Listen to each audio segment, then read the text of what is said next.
Our youth ask for a brighter future.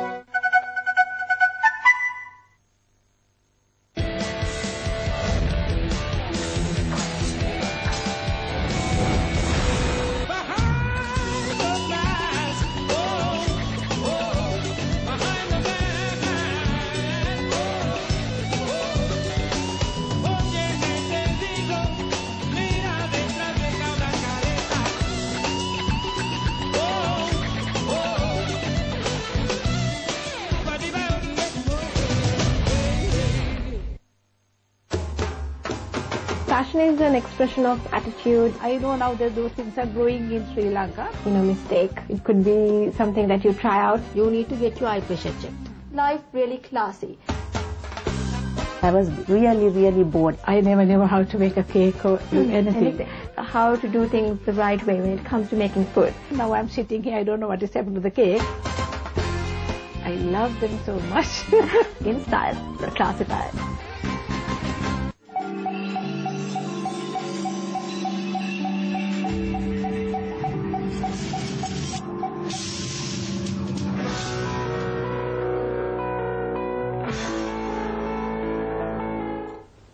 Welcome back. You're watching Ayubowan Sri Lanka, and today we have with us Mr. Hemantha Warnakulasuriya, President's Counsel and diplomat. So we were speaking to Ambassador about the international community and the LTTE connected diaspora and their influence on what was happening in Sri Lanka at this point of time. And to continue from the point we started, Ambassador, you were also referring to the recent statement made by Sarath Fonseca and the culpability and the fact that even warrants can be issued on anybody who is traveling abroad now. Now, I was referring to the former foreign minister of Israel. Now she is the leader of the opposition. She contested the present prime minister and lost the elections. She was to travel to UK, United Kingdom, on official visit.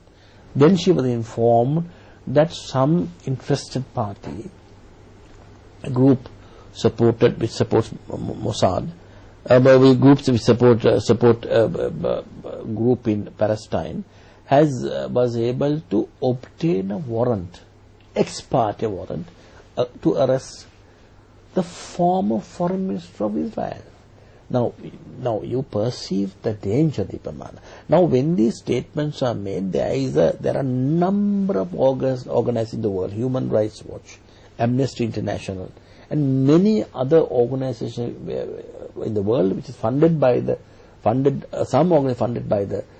diaspora, who are collecting material in order to present this material to court.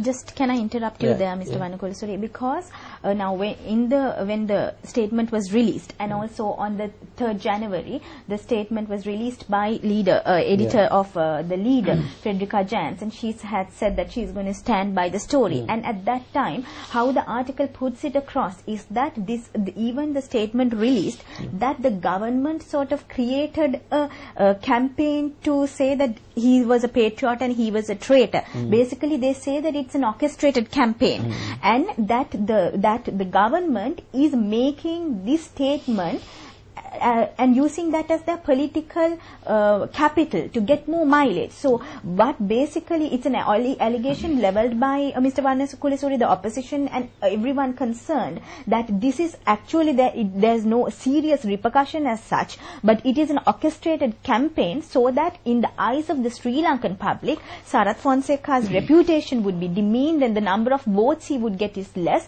So they see that as a twist and a spin by the government. So in the context of what you are saying, it sort of looks a bit contradictory if there's so much of grave consequences in line. So what can you say to this allegation also? The most important thing, Deepamala, General Sarath Fonseca has never retracted the original statement he made.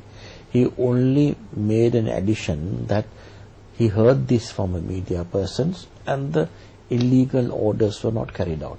Now, for a person who is looking for evidence, this is sufficient, because whether the order was carried out or not, is a matter of conjecture. They will find enough evidence. They will find, you know that there are 3 doctors who give evidence, who has made statements. There are enough others who are prepared, who will prepare to come and make absolutely false statements to any court and give affidavits. Even now, affidavits must be floating around.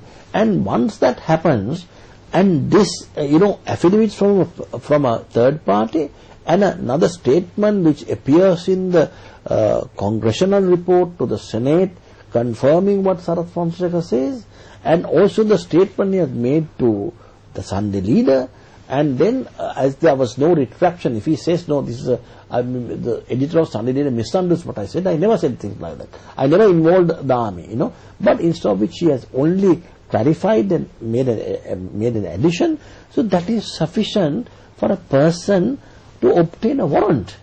I don't for a moment say that is sufficient, that ultimately it will end up in a conviction. That's a matter of a court.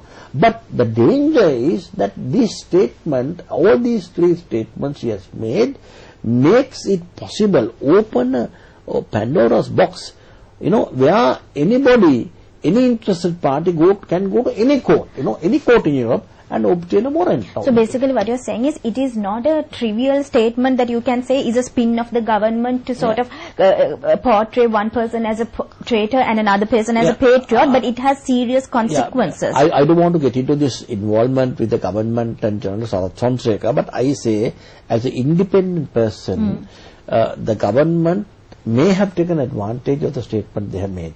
But the fact remains, Deepamala, this statement, a statement illegal order was given by Gotabaya Rajapaksa to one of the field commanders, and the field commander and that it was reported to him through a media person, and that he as the army commander did not take any action, because you would have seen that army commander said, General Sarath Fonseca said, I will take responsibility for any such activity, any such action that has been taken. And he also made a statement, our army is the most disciplined army.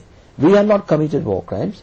We are prepared to entertain and welcome any international agency to inquire into the alleged war crimes.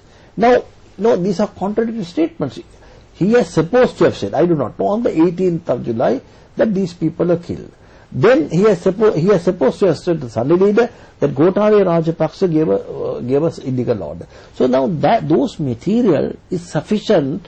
Then he has also invited the international organization to come to Sri Lanka and inquire into this. Now this will put the entire, not only the government of Sri Lanka, but the entire armed forces into jeopardy. But in that context, Mr. Warnakulasuriya, why was Professor Rajiv Vijayasinghe's letter to the UN Rapporteur on extrajudiciary killings, which denied this claim, why was it withdrawn? What was the reason for that? Rajiv Vijayasinghe said that the army commander has now retracted that original statement. I believe that was a statement made in error, because there was no retraction. If you read both statements, there are no retraction. In the original statement, what has not been highlighted is now highlighted in the second statement. Frederica Jaynes has never stated that the statement never made. So I believe at that time when in Geneva, in New York, everyone was interested, and they were I think they were asking the government of Sri Lanka for explanation, and Rajiv Vijayasinghe said now there is no issue, he has not contradicted. But I believe Mr. Rajiv Vijayasinghe is not a lawyer. I believe he has not gone into the aspect of the statement, whether it's false or not, whether anything was, when any person was killed or not, whether in fact a statement was made.